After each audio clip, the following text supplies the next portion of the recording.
Hey everyone, this is Suja. Thank you for joining me today. And today I want to discuss Smart Contract Bay Fundamental Thinking Part 2. So, I covered Part 1 where we went through my list of presumptions, right? Can't say assumptions. Man, I really like saying assumptions too. But we went through my presumptions and we built a chain. We figured out how things are and why and whatnot. This is going to be a little bit more for people that are still a little more uncertain. So if you're uncertain as to why and how and all of that, let me just give you this sort of secondary presentation. So part 2. So the first part is, what is Wix, Squarespace, WordPress, Shopify?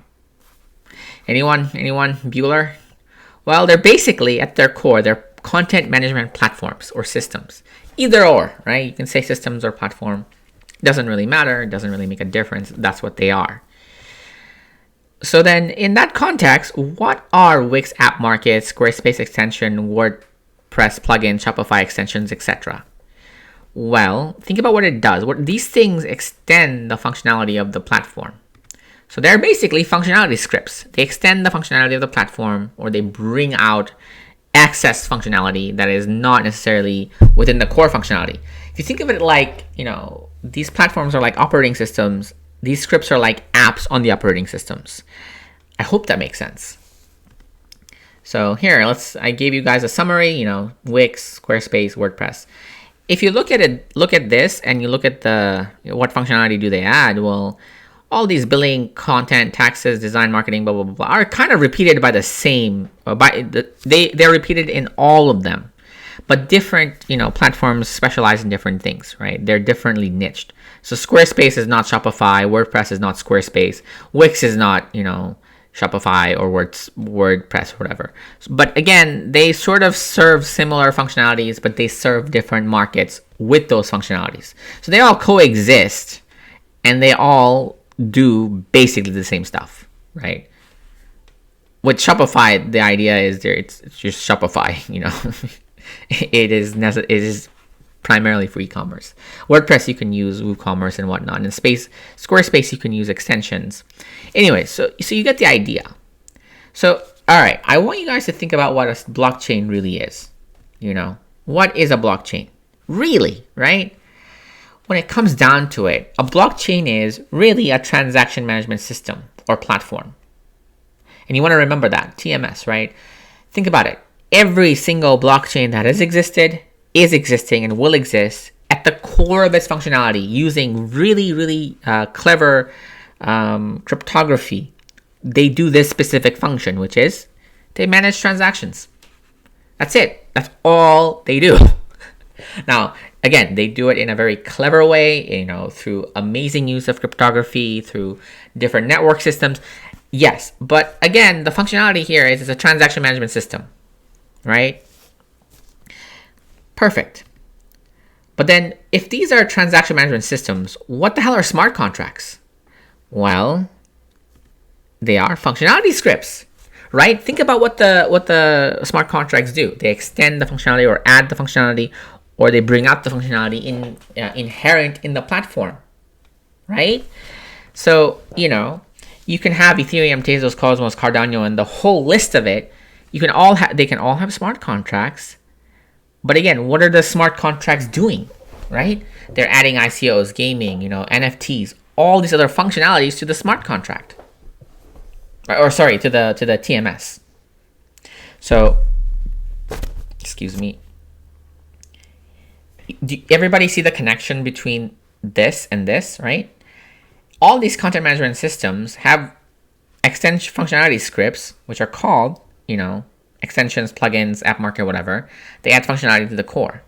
Same thing for TMS. Transaction management systems, which is blockchain, right? Ethereum, Tezos, Cosmos, Cardano, whatever, right? They all do the same. Currently, in the present market, for WordPress specifically, Envato does plugins, themes, and a whole other host of stuff for WordPress, right?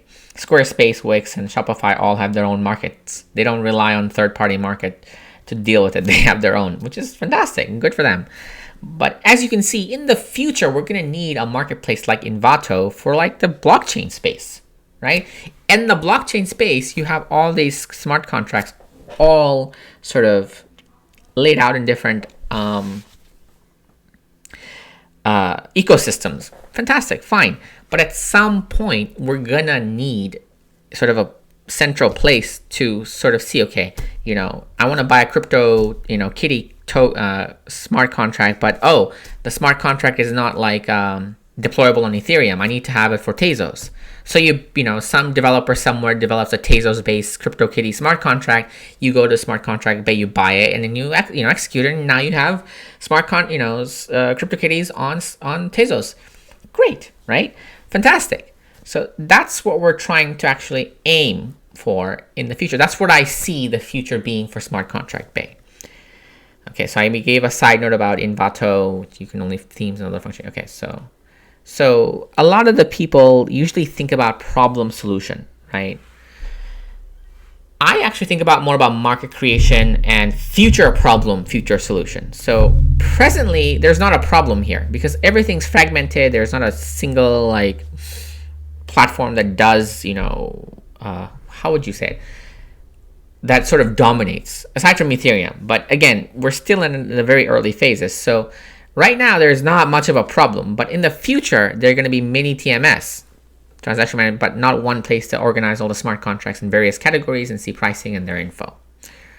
And that's what we want to solve, right? We're actually proactive in this sense. We're trying to solve a future problem that hasn't arisen yet, or it's in the process of arising. Smart contract bay, come download smart contracts for any platform in any category, yada yada.